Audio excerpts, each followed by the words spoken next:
El Señor me dio Primera de Crónicas 12:32. De la tribu de Isaacar, 200 entendidos en las señales de los tiempos. ¿Cuántas personas hay acá? Más o menos. Casi 200 personas. La oración es el lugar donde Dios desata entendimiento.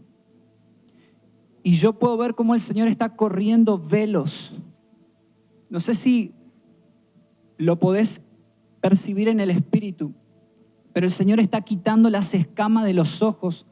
Nos está abriendo los ojos del entendimiento para que podamos ser mensajeros fieles, mensajeros certeros. Y veo cómo el Señor está despertando a un remanente de mensajeros fieles. De la tribu de Isaacar, una de las tribus de Israel, 200 entendían las señales de los tiempos y anunciaban a Israel las cosas que iban a suceder.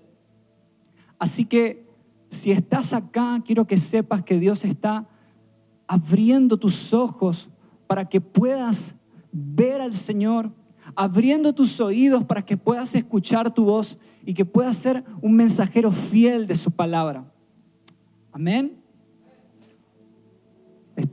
Codeale que está a tu lado y decirle: despertate a una cultura de oración. Despertate a una cultura de oración, a un estilo de vida de oración día y noche. De pronto vamos a estar en nuestros trabajos, en nuestros quehaceres diarios, y el Señor va a empezar a poner sus pensamientos en su corazón. Como decía mi amigo, la voz de Dios suena a la Biblia, y el Señor va a empezar a recordarte su palabra en medio de tu trabajo. Así te va a empezar a sonar la voz de Dios, a la palabra. El Señor va a empezar a hacerte recordar versículos que leíste. Te va a empezar a hacer recordar las promesas. Vas a empezar a unir tu historia de amor con Dios en tu diario vivir, porque el Señor hoy está abriendo los oídos de nosotros. Y hoy el Señor quiere despertar una cultura de oración por Israel, una cultura de intercesión por Israel. Entonces, mi deseo es poder hablarte hoy sobre la importancia de orar por Israel con entendimiento, no según mis emociones. Orar por el cumplimiento de las profecías para con Israel, la iglesia y las naciones. Orar para que la iglesia tenga la narrativa bíblica correcta, de modo que pueda caminar en la humildad del Cordero en los días venideros. Y de esa forma podamos volvernos colaboradores del plan de Dios. ¿Cuántos realmente desean ser colaboradores del plan de Dios? 3, vamos todavía. Padre, oro por los 200. ¿Cuántos quieren ser colaboradores del plan de Dios? La oración prepara a los colaboradores. La oración hace que el Señor te expulse hacia la misión, pero con propósito. No podemos ser enviados si primeramente no pasamos tiempo con Jesús. Desde la oración el Señor nos expulsa para ser certeros en lo que tenemos que hacer. Y cuando hablamos de Israel necesitamos entender que Jesús, Yeshua en hebreo significa Mesías, que Jesús era judío. Jesús nació en Belén de Israel, vivió como un judío, creció como un judío en la cultura judía, se desarrolló en Israel, murió, y todos saben la historia, ¿no? Al tercer día, ¿qué pasó? Resucitó, ascendió a los cielos, y hoy hay un hombre sentado en el cielo que no estará en el cielo ahí por siempre, sino que volverá a establecer su reino en Jerusalén hacia todas las naciones de la tierra. ¿Cuántos anhelan ese día? Entonces, cuando hablamos de Israel, estamos conectando toda la historia de Dios desde el antes del Génesis hasta la eternidad. El deseo de Dios siempre fue caminar en comunión, en intimidad con la creación. Tanto Adán y Eva no entendieron el anhelo de Dios de caminar en comunión, no hay más. Ni tampoco los patriarcas por un momento, ni tampoco Israel. Y vemos que una y otra vez Israel quebrantó ese pacto de intimidad. Cuando el Señor les da los mandamientos a Israel, le está diciendo: yo me quiero casar con ustedes, yo quiero un pacto con ustedes. Sin embargo, ellos no entendieron que Dios quería un pacto, una relación con ellos. E incluso vino Cristo, no lo reconocieron, no entendieron que Él era el cumplimiento de las profecías, el Mesías que ellos necesitaban para el perdón de sus pecados. Él es el Cordero inmolado que quita el pecado del mundo. Y hoy hay una generación que tampoco entiende quién es Jesús, ¿sí o no? ¿Sí o no? Pero Dios tiene un plan de redención para la humanidad. Dios tiene un plan para salvar lo que se perdió. Y nosotros, la iglesia, necesitamos entender que para que Dios lleve a cabo su plan, necesitamos la humildad para ver a Israel con la actitud correcta y colaborar con el plan de Dios. ¿Me siguen? Para esto es importante preguntarle a Dios qué es lo que Él siente por Israel. Y me gustaría que podamos, yo sé que no es nada místico, pero pedirle a Dios que Él nos dé su corazón, que pongas tu mano en tu corazón ahí, en tu pecho, y le puedas decir a Dios. Es una oración de intimidad, una oración. Él está escuchando tu voz en este momento. En medio de tantas voces acá, Dios está escuchando la tuya y la de cada uno, y que le puedas decir a Dios: Dios, ¿qué sentís por Israel? ¿Qué es lo que pasa en tu corazón cuando ves a Israel? Yo quiero amar lo que vos amás, pero también quiero odiar lo que vos odias.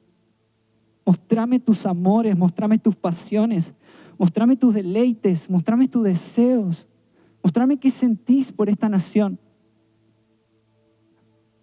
Mostrame, Señor. Puedes orar ahí y decirle: Señor, quiero sentir lo que vos sentís, quiero amar. ¿Qué es lo que está pasando en tu corazón en este momento por esta nación? Y yo veo cómo Dios está abriendo los ojos y te está trasladando a imágenes en este momento de niños judíos, personas judías. El Señor va a poner como una carga pura en el corazón de la iglesia.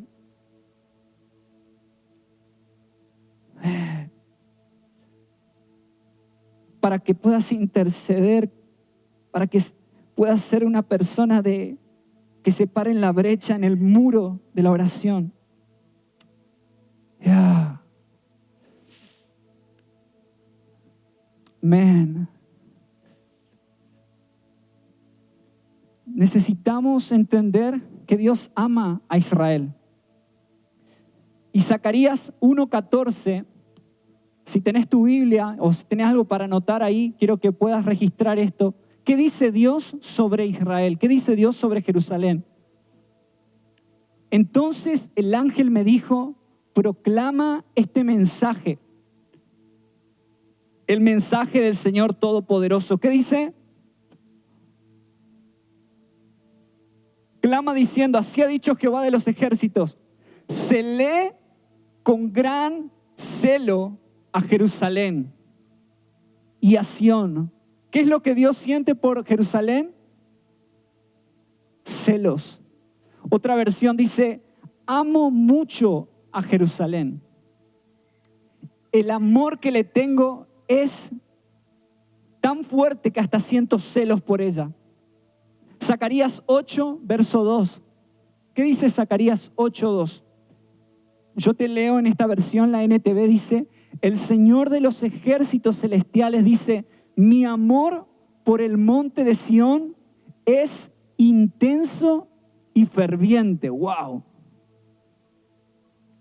Mi amor por ese lugar es intenso, es ferviente. Me consume la pasión por Jerusalén. ¿Qué dice acá?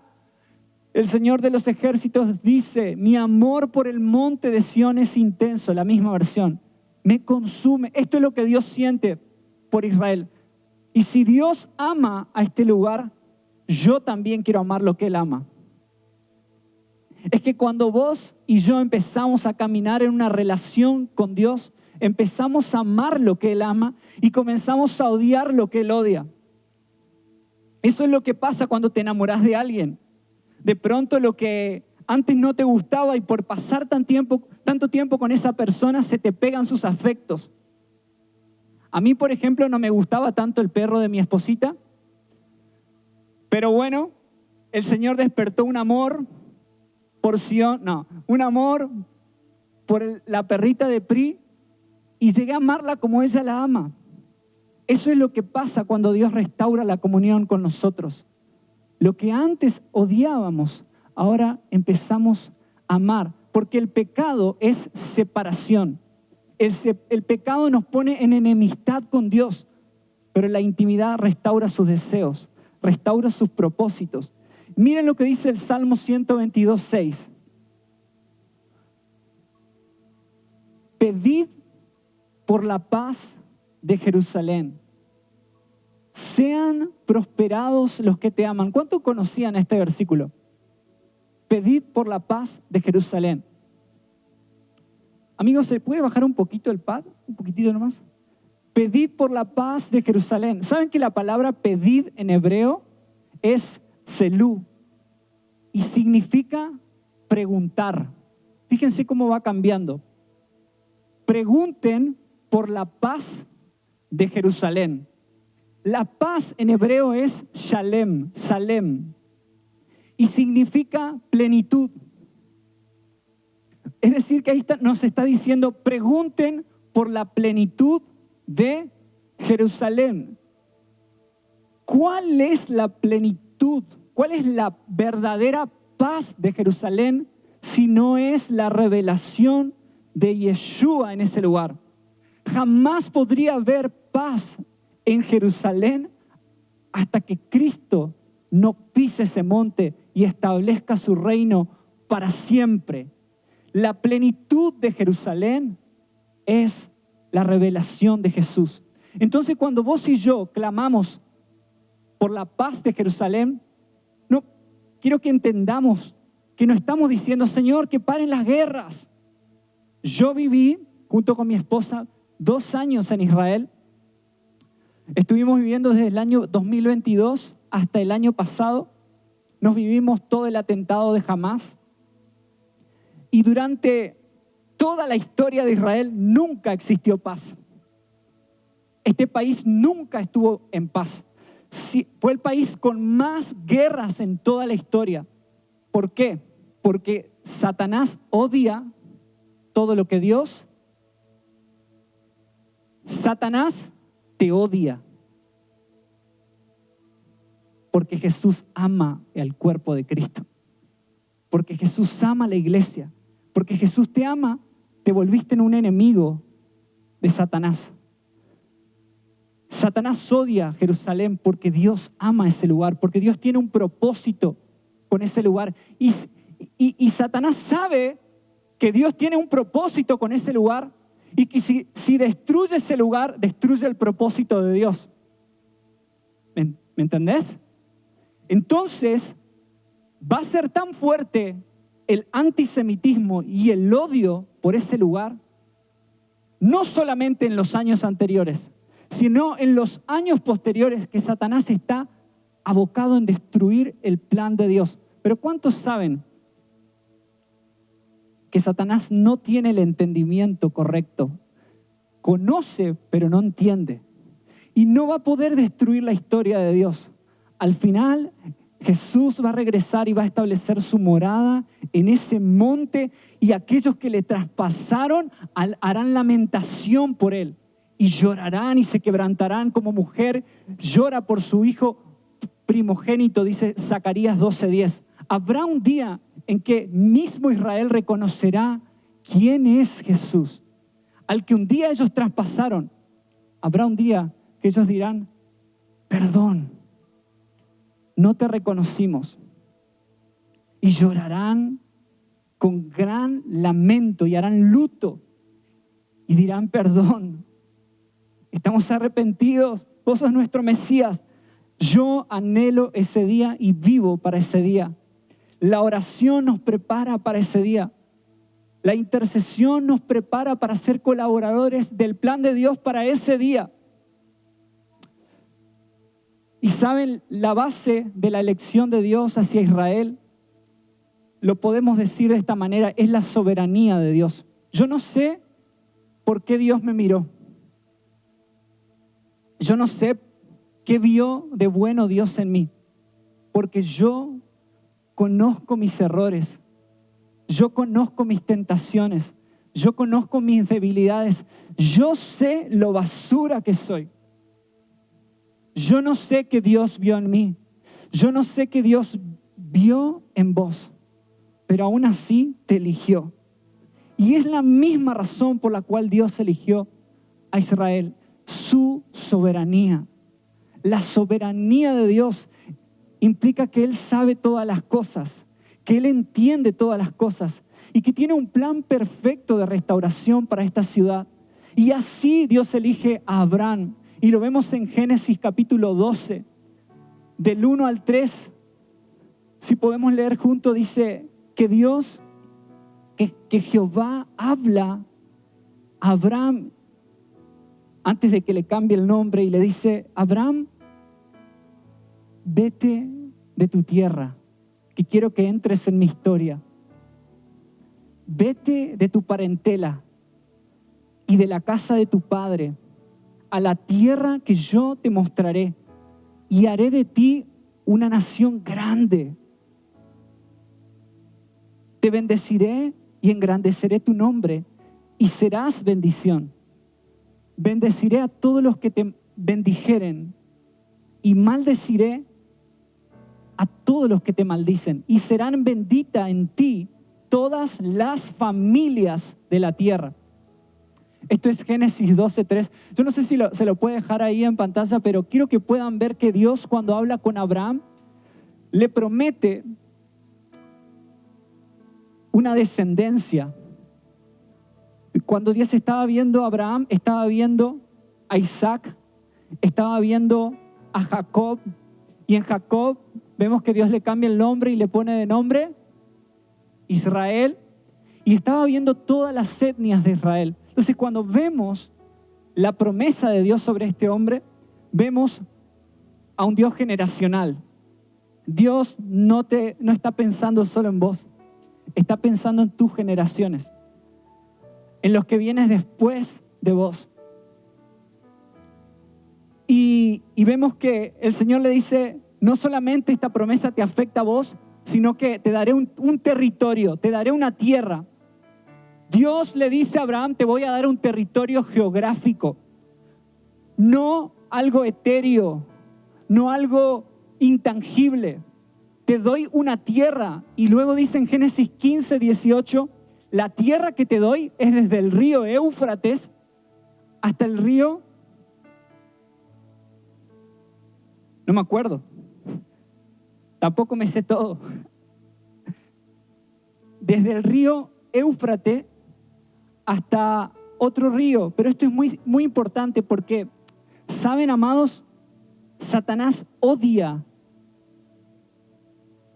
15:18, desde Egipto, ahí está, desde Egipto al río Éufrates. ¿Saben por qué esto es muy importante? Porque el antisemitismo que vemos hoy en día dice que, ¿han escuchado cánticos que dicen que Israel se ha borrado del mapa desde las costas hasta los mares? Dios, cuando le dice a Israel que hay una promesa, te estoy dando un territorio. Y hace 78 años atrás esto parecía incierto, porque Israel no existía, es una nación nueva, en el año 1948 se vuelve a restaurar esta nación. Pero vemos hoy en día que el Señor está haciendo de sus profecías de manera literal. Te daré un territorio. ¿Qué más le dice? Te voy a dar una nación. Y vemos a Israel. Y vemos no solamente a Israel en ese lugar, sino que vemos a Israel y al pueblo judío esparcido en todas las naciones de la tierra. Yo no sé, pastores, si acá en esta ciudad hay alguna comunidad judía. Quizás lo saben. Ellos son parte de esa promesa que Dios le dijo. Y habrá un Israel en las naciones. Pero también Dios le dice a Abraham, el propósito de mi elección contigo es que seas de bendición para todas las familias de la tierra. Y ahí entramos nosotros. ¿Pueden ver? Ya no se trataba solo de Israel, sino de los gentiles en las naciones. Y con esto lo que quiero decirte es que hoy en día vemos que Israel está esparcido en las naciones, pero también hay un Israel físico. Satanás está comprometido en destruir el propósito de Dios. Y en la soberanía de Dios vemos que en Yeshua, en Jesús, Él eligió restaurar a Israel y hacerlo por medio de una iglesia que va a caminar en humildad con Israel. Tal como lo vemos en el libro de Ruth, con su suegra Orfa. ¿Cuántos escucharon esta historia? ¿Cuántos leyeron el libro de Ruth? ¿A cuántos les gusta el libro de Ruth? A mí me gusta. ¿Cuántos escucharon esa promesa que muchas veces se suele usar en las bodas? Donde el matrimonio, el hombre le dice a la mujer, a donde vos vayas, yo iré, tu pueblo será mi pueblo, tú será mi Dios. No me pidas que te deje, porque no te dejaré. Pero en la historia de Ruth, ¿saben que dos mujeres están diciendo eso? Ruth le está diciendo eso a su suegra. ¿Saben lo que había pasado? Ruth es una moabita, es una gentil. La suegra es una judía, es una israelí. Una moabita, una gentil, le está diciendo a Israel esto: no te voy a dejar. No te voy a soltar. En los días más difíciles que estás viviendo hoy, Orfa, en tu día de angustia, tu pueblo es mi pueblo. Tu mismo Dios es mi Dios. No te voy a dejar, no te voy a abandonar. No me ruegues que te suelte, porque no lo haré. ¿Saben? Amar a Israel no es fácil. Y no fue fácil para Ruth. Cuando le dijo eso, tuvo que ir a trabajar en los campos de Booz. Tuvo que ir a cosechar espigas. Tuvo que ir a arrodillarse en esos campos y cosechar, trabajar, para devolverle la felicidad a su suegra. ¿Qué te quiero decir con esto? Que el amor que nosotros estamos proponiendo por Israel, y que no se trata de lo que nosotros propongamos, el amor bíblico hacia Israel es un amor de 1 Corintios 13, un amor maduro, un amor que todo lo sufre, que todo lo soporta, un amor que en tiempos difíciles no los va a dejar. Un amor que está dispuesto a superar la ofensa. Cuando te encontrás con Israel, en realidad te encontrás con Jacob. ¿Quién era Jacob? El engañador. ¿Se acuerdan? El que era capaz de prepararte un plato de lenteja para robarte la bendición. El aprovechador. Ese es el Israel de hoy. Cuando tú te encuentras hoy con Israel, Israel te va a usar para su bien. Pero quien entiende las promesas bíblicas, quien entiende el propósito de Dios, es capaz de tener el corazón de Ruth y de doblarse para bendecirle. ¿Saben que la palabra bendecir en el libro de Ruth, cuando Ruth va a los campos de Booz para humillarse y cosechar espinas, es humillarse para enriquecer? Bendecir no es te bendigo, es tu bien a mi costo.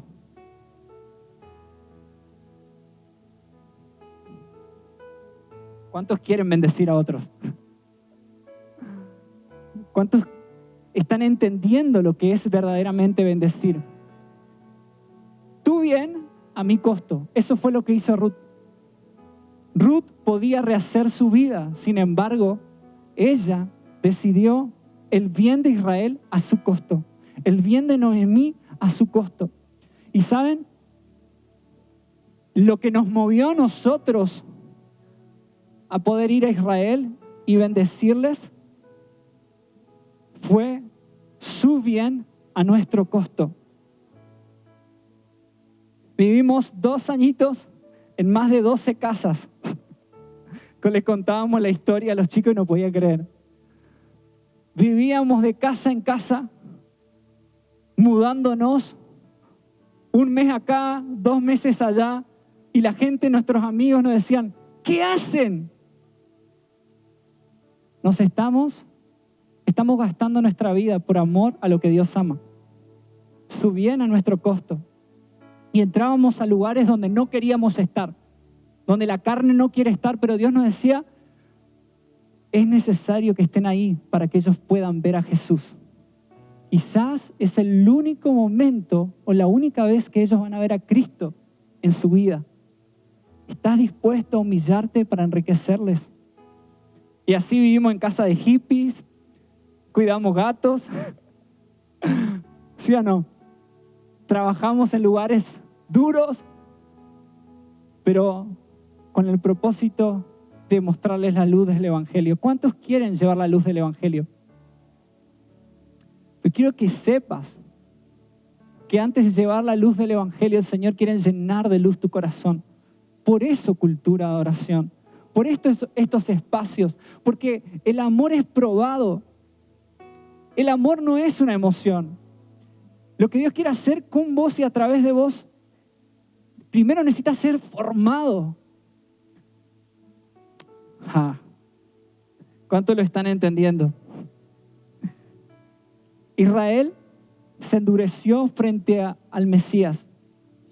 A los suyos vino y los suyos no le recibieron. Dios elige a Israel simplemente con el objetivo de que ellos puedan ser el vehículo de Dios para llevar la gloria, su gloria a todas las naciones. Ellos, en realidad, el propósito de Dios es que sean una base misionera, por donde el Evangelio iba a llegar a cada uno de nosotros. Cuando Jesús vino, si todo Israel decía, vos sos el Mesías, y lo adoraban, ¿saben qué hubiera pasado? Vos y yo estaríamos adorando al Gauchito Gil. Vos y yo estaríamos adorando a cualquier otro ídolo, porque ahí se cumplía la historia. Ahí se terminaba la historia. No hubiéramos estado adorando al Dios verdadero. Pero gracias a que ellos no vieron a Jesús, fueron enceguecidos, dice la palabra en Romanos 11, que un velo parcial les cubrió, no eterno, sino un velo parcial les cubrió el entendimiento para que ellos no puedan ver. Gracias a que eso sucedió, nos llegó a nosotros el Evangelio. Y en cierta parte hay una deuda hacia nuestros hermanos Israel. ¿Pueden verlo? En cierta parte, la soberanía de Dios consiste en que ahora la luz del Evangelio está en nosotros para que nosotros volvamos a mirar a Israel. Y Romanos capítulo 11, ¿pueden ir conmigo a Romanos 11? Versículo 25 al 29 nos habla de este misterio, el misterio de Israel. ¿Y por qué es importante Israel? Saben que Israel es importante para que nosotros no caigamos en arrogancia. Como dice Romanos 11:25, dice, Pablo le está hablando ¿a quién? A Roma. Le está hablando a los gentiles. Pablo es judío, un judío, pero de pura cepa. Y se va y ahora y le habla a los gentiles. Y le dice en Romanos 9, 10 y 11 está el plan de Dios con Israel. Y el plan de Dios con Israel se los revela a los gentiles.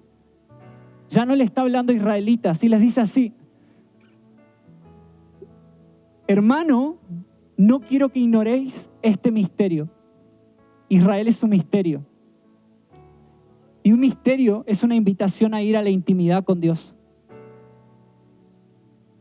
Todo misterio en la Escritura nos lleva a las profundidades del corazón de Dios, porque si no vamos a la intimidad, vamos a tropezar en el misterio, como ha pasado en la historia. Dice, no quiero que ignoréis este misterio. ¿Para qué? Para que no seáis arrogantes. La ignorancia de este misterio desata arrogancia. Y la ignorancia es falta de conocimiento, es falta de entendimiento. Pero la arrogancia dice, porque ha acontecido a Israel endurecimiento en parte. La arrogancia nos lleva al endurecimiento. La arrogancia es ponernos a nosotros en el centro del evangelio y hacer un evangelio llamado a satisfacer nuestras necesidades. Vení a Cristo, que Él va a cambiar tu vida, porque vos sos el centro, no Cristo. ¿Sí? Y el evangelio es la historia de Dios, no es la historia del hombre. Entonces, la arrogancia dice, vos sos el centro del evangelio, entonces Dios te tiene que bendecir. Y si no, Dios no te bendice, enojate con Dios porque Dios no te bendice. Andate de la iglesia porque Dios no está cumpliendo tus planes personales, tus sueños, tus metas. El evangelio destruye a Diego para que Cristo nazca. El evangelio destruye tus planes y te propone un plan mayor. Sus planes son mejores que nosotros.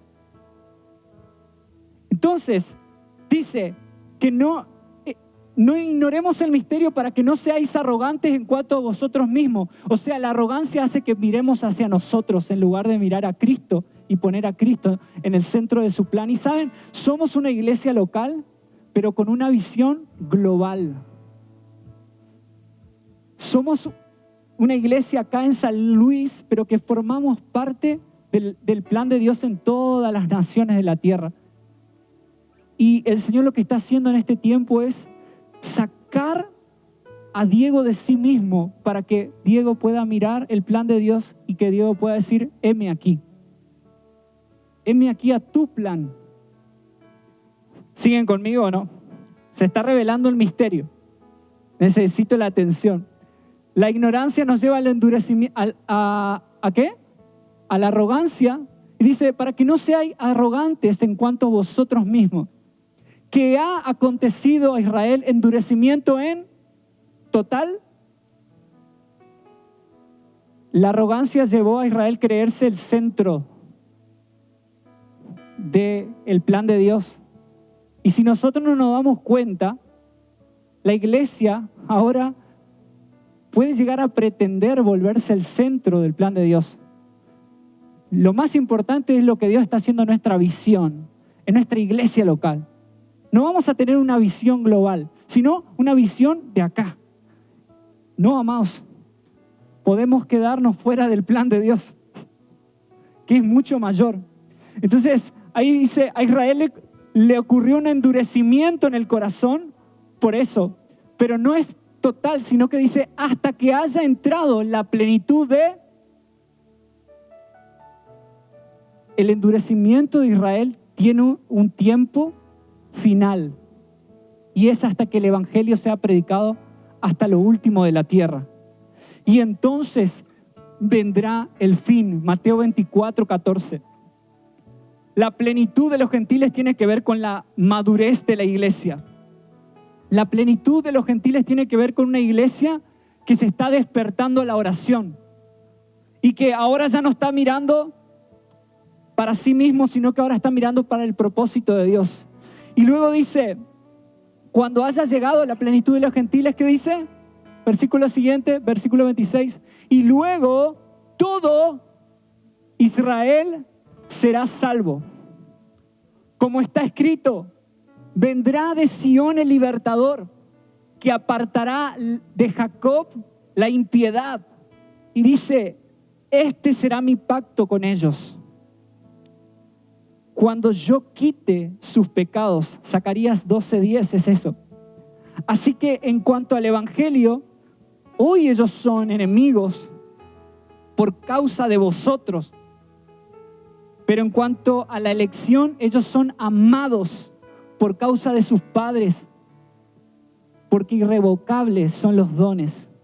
Entonces, dice, hasta que haya entrado la plenitud de los gentiles. ¿Saben? La iglesia tiene una parte en el plan de Dios y es Romanos, versos 11 y 12. ¿Podemos leer juntos esto? Romanos 11, versos 11 y 12. Donde dice Pablo, ¿acaso han tropezado los de Israel para que cayesen? Romanos 11, 11. Dice, ¿han tropezado los de Israel para que cayesen? ¿Qué dice? En ninguna manera. Pero su transgresión vino la salvación a todos nosotros. ¿Para qué vino esa salvación? Para provocarles a celos. Y si su transgresión es la riqueza para todas las naciones, para todo el mundo, y su defección la riqueza de los gentiles, ¿cuánto más será su plena restauración? ¿Saben? Cuando estábamos en Israel, los judíos nos decían a nosotros, ¿qué hacen acá? ¿Por qué se quedan acá viviendo en esas condiciones? ¿Por qué adoran a Dios de esa forma tan apasionada? Llegaban a los lugares de entrenamiento, de casa de oración donde estábamos y sentían un celo por lo que estábamos nosotros viviendo, que aunque no lo entendían, ellos percibían que ahí estaba la verdad. Yo soy el camino, la verdad y la vida. Ahí estaba Yeshua. Y veíamos y estamos viendo cómo la iglesia de Israel está provocando a celos al pueblo de Israel. El propósito por el cual el evangelio está llegando hasta lo último de la tierra es para que vos y yo provoquemos a celos a Israel. ¿Y cómo vamos a provocar a celos? Esto que hacemos acá, casa de oración, es un anticipo profético. Es la forma en la que Dios va a elegir en los últimos tiempos revelarse a Israel. Hechos 15 dice que los gentiles de las naciones van a restaurar la casa de oración. Y esto será un medio para provocarles a celos a su corazón. Cada vez que vos y yo servimos a un judío, cada vez que vos y yo nos acercamos a un judío de la ciudad donde estamos, les estamos provocando a celos.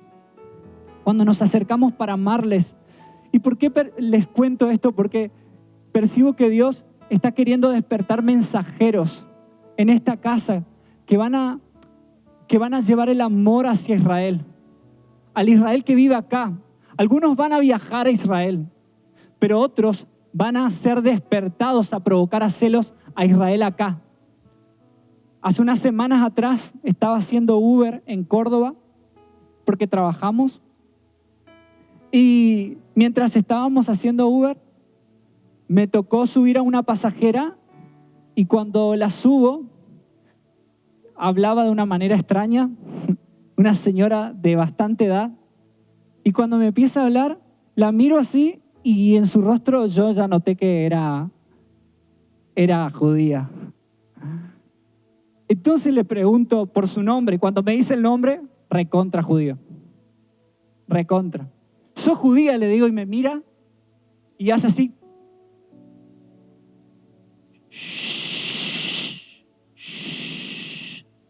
Eso me dice. Y yo me quedo así, pero impactado. Me dice, ¿para qué preguntás eso? No levantes la voz, que nadie más escuche. Y me empieza a contar su historia, porque yo me empiezo a interesar por ella y me empieza a decir, mi esposo fue el único sobreviviente del Holocausto en su familia. ¿Saben lo que fue el Holocausto? La mayor masacre hacia el pueblo judío. Más de 6 millones de judíos murieron en el Holocausto. Mi esposo, el único sobreviviente de 4 hermanos, escapó de la Alemania nazi y llegó a Argentina. A mí me decían la judía de M. Ya entendieron todo. Siendo niña, me perseguían y me denigraban en el colegio. Y me empezó a contar más y más cosas. Y el Señor simplemente me guió a escucharla y abrazarla. En ese momento ella se quebrantó. Dios interrumpió mi hora de trabajo para estar con una judía y para poder impartirle el amor de Jesús. Y ese lugar donde el Señor me puso a mí para provocarles a celos a Sión. Y quiero decirte que hoy acá Dios está despertando a la iglesia para que provoque a celos a Sión. Quizás vos no sabés quién está al lado tuyo, pero el Señor quiere quitarles las vendas de los ojos al pueblo de Israel. El mayor de todos los avivamientos de la historia vendrá cuando Israel diga, bendito es el que viene en el nombre del Señor.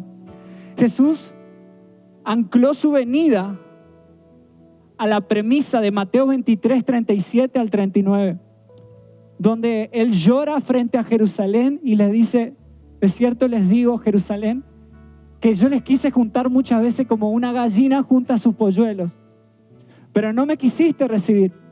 Entonces te digo algo, no me verán volver hasta que ustedes digan, bendito es el que viene en el nombre del Señor.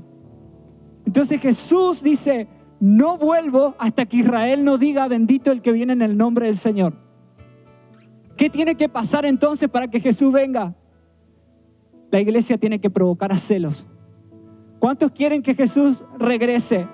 ¿Cuántos dicen, Maranata, ven Señor Jesús? Tenemos que despertar mensajeros entendidos, una iglesia que sea fiel mensajera de la verdad y que pueda predicar el evangelio a tiempo y fuera de tiempo. Una de las maneras por las cuales vamos a empezar a orar. ¿Cuántos quieren orar hoy por Israel? Y si quieren pueden ponerse en pie. Vamos a orar. Yo siento que hay un espíritu de gracia en la oración. Y Efesios capítulo 1, versos 17 y 18 dice que el Dios Padre, Señor, Dios de nuestro Señor Jesucristo les dé un espíritu de sabiduría y de revelación en el conocimiento de Él mismo, alumbrando los ojos de vuestro entendimiento. Cuando nosotros oramos para que el velo sea quitado del corazón de Israel, hay testimonios y milagros.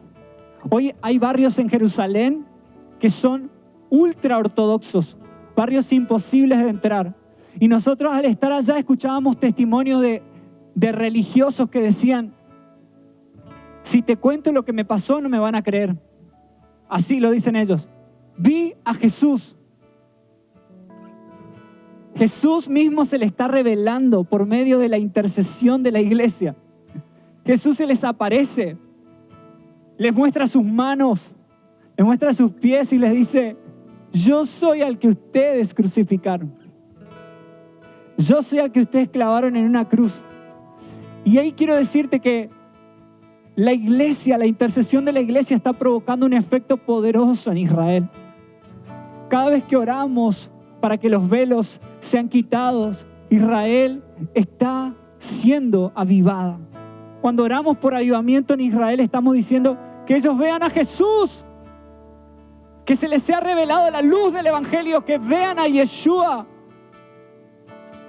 Hoy ellos, cuando tú dices la palabra Yeshua, es pecado en Israel. porque Yeshua significa Mesías. Entonces ellos dicen, para referirse a Jesús, dicen Yeshu.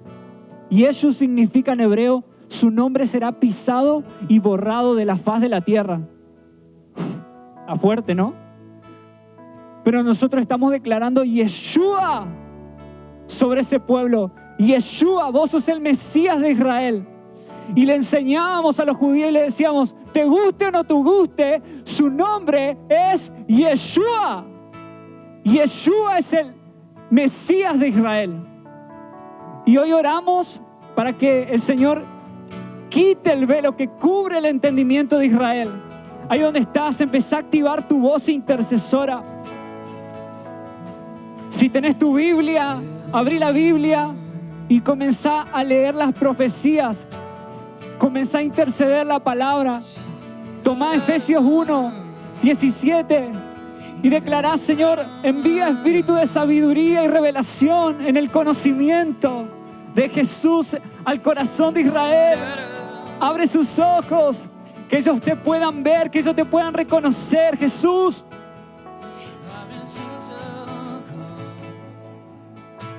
Vos sos la paz de Jerusalén. La verdadera paz no es que se terminen las guerras.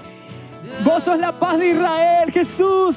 La paz es del norte al sur, del este al oeste, en Medio Oriente. Es la revelación de Jesús. Y no solo te pedimos sobre Israel, te pedimos sobre Medio Oriente. Revélate, Yeshua. Revélate a Irán, revélate a Turquía, revélate a Egipto, revélate a Siria. Cumple la profecía de Isaías 19, que dijiste que habrá una calzada de Egipto a Siria.